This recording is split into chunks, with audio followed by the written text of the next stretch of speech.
نوال کیسی ہو؟ اس نے جیسے ہی کال ریسیو کر کے کان سے فون لگایا، حسام کی بے چین آواز اس کی سماعت سے ٹکرائی۔ ٹھیک ہوں، وہ بے دلی سے مسکرائی۔ مجھے ٹھیک نہیں لگ رہی۔ حسام کے کہنے پر نوال کی آنکھ سے آنسو ٹوٹ کر گال پر پھسلا۔ وہ اس سے دور ہو کر بھی اس کے دل کا حال جان لیتا تھا، اور ایک اس کے اپنے تھے جو خود ہی اسے تکلیف دے کر انجام تھے۔ ایسی بات نہیں ہے، میں بالکل ٹھیک ہوں، بہت مشکل سے خود کو نارمل رکھتے وہ بولی، جبکہ فون کی دوسری جانب موجود حسام کو ابھی تک یقین نہیں آیا تھا کہ وہ ٹھیک ہے۔ میں جانتا ہوں تم ٹھیک نہیں ہو، حویلی میں ضرور کچھ نہ کچھ ہوا ہے۔ میرے پاس ابھی رائت کا فون آیا تھا، اس نے کہا کہ وہ 2 گھنٹے بعد ہماری حویلی پہنچے گا، تو میں بھی جب تک حویلی پہنچ جاؤں۔ اب مجھے سمجھ نہیں آ رہا کہ وہ کیوں آ رہا ہے وہاں۔ جانتی ہو کیا تم؟ حسام نے تفصیل بتاتے سوال کیا تو نوال نے گہرا سانس بھرا۔ جی، بھائی نے آپ کا نمبر مجھ سے ہی لیا، مگر مجھے یہ نہیں پتا کہ وہ آپ کی حویلی کیوں آ رہے ہیں۔ نوال دھیمی آواز میں بولی۔ کسی نے کچھ کہا ہے تمہیں؟ تھوڑی دیر کی خاموشی کے بعد جب نوال کچھ نہ بولی تو حسام نے ہی پوچھا۔ بھائی نے آج بابا سے ہمارے رشتے کی بات کی تھی، اور بابا نے پھر جیسے جیسے نوال اسے پوری بات بتاتی گئی، وہ تراب خان کے رویے پر تعصب سے سر ہلاتا رہا۔ سچ بولوں تو رائت پہلے مجھے بھی اچھا نہیں لگتا تھا، مگر جس طرح اس نے تمہارا ساتھ دیا ہے وہ واقعی قابل تعریف انسان ہے۔ حسام کو دلی خوشی ہوئی تھی رائت کے بارے میں سن کر۔ آپ نے ٹھیک کہا، وہ واقعی ایک بہت اچھے بھائی ہیں۔ رائت کا ذکر کرتے نوال کے چہرے پر خوبصورت مسکراہٹ آ گئی۔ تم پریشان نہیں ہونا، سب ٹھیک ہوگا، اور انکل کی باتوں کو بالکل بھی دل پر لگانے کی ضرورت نہیں ہے، سمجھی؟ حسام نے تھوڑا سختی سے کہا تو وہ مسکراتے ہوئے ایسے سر ہاں میں ہلا گئی جیسے وہ اس کے سامنے بیٹھا اسے دیکھ رہا ہو۔ چلو مجھے تھوڑا کام ہے، پھر حویلی کے لیے بھی مجھے نکلنا ہے، بعد میں بات کرتا ہوں۔ آخری کلمات کہتے اس نے فون رکھ دیا۔ نوال فون سائڈ پر رکھتی خود بھی لیٹ گئی۔ اس کی آنکھوں میں اب تک نمی تھی، خوشی سے، حسرت سے، دکھ سے۔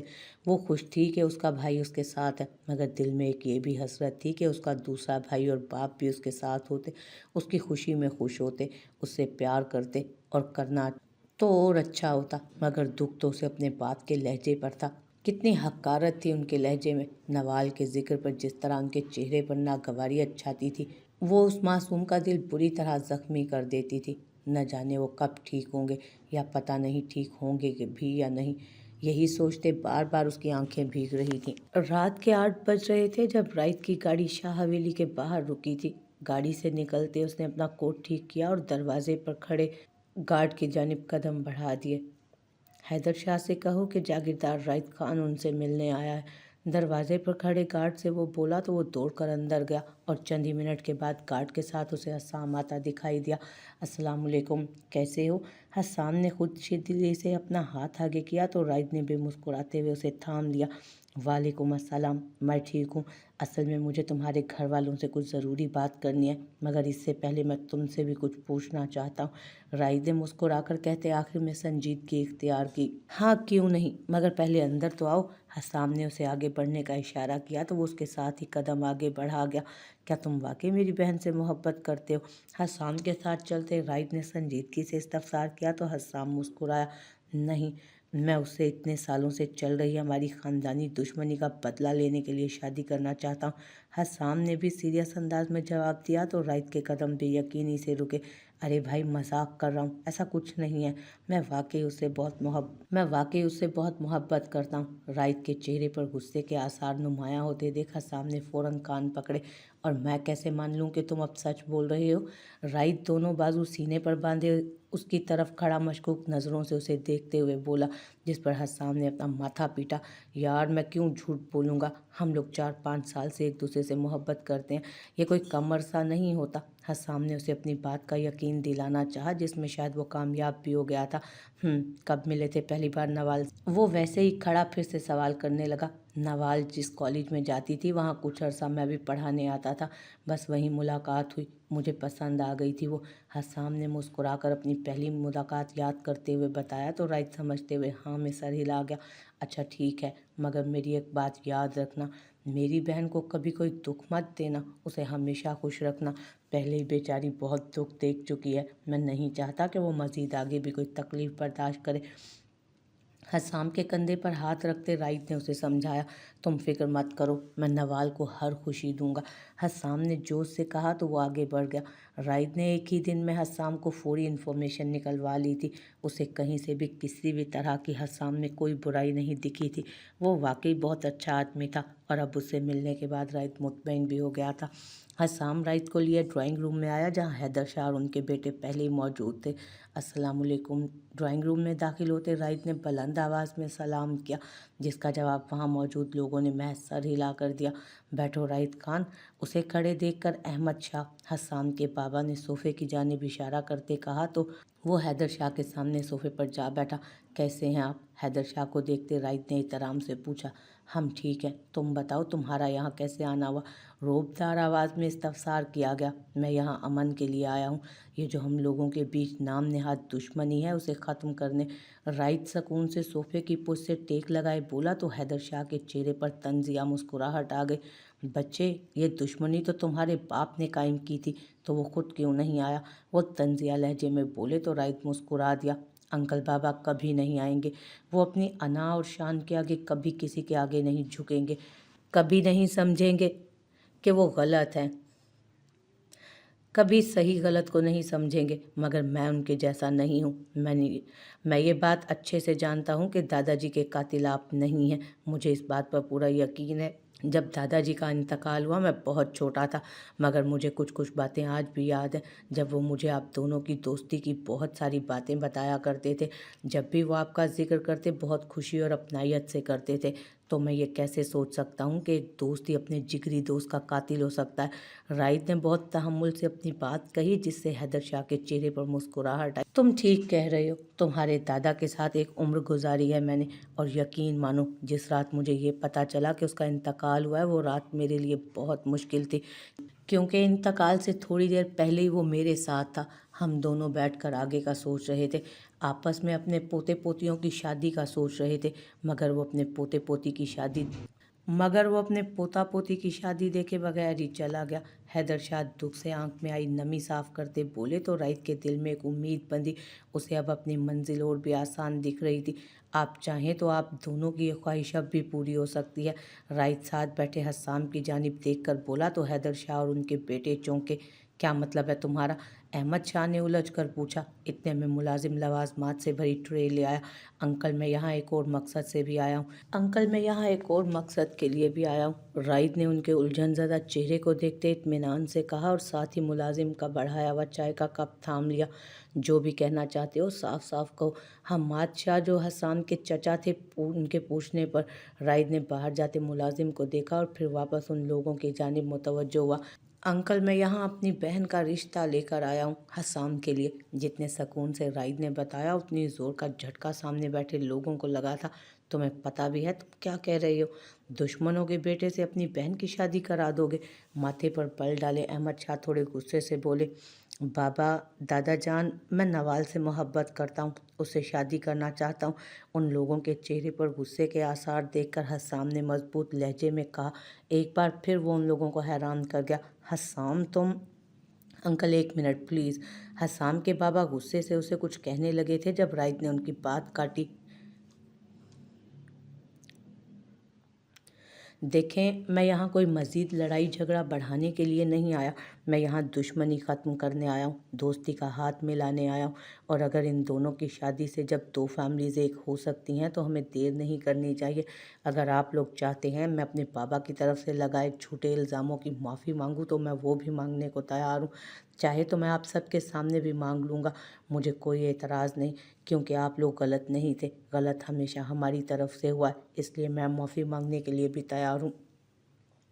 मगर आप लोगों से एक इल्तजा करूँगा कि इस बेमतलब दुश्मनी के बीच में दो लोगों की ज़िंदगियां बर्बाद ना कर दें।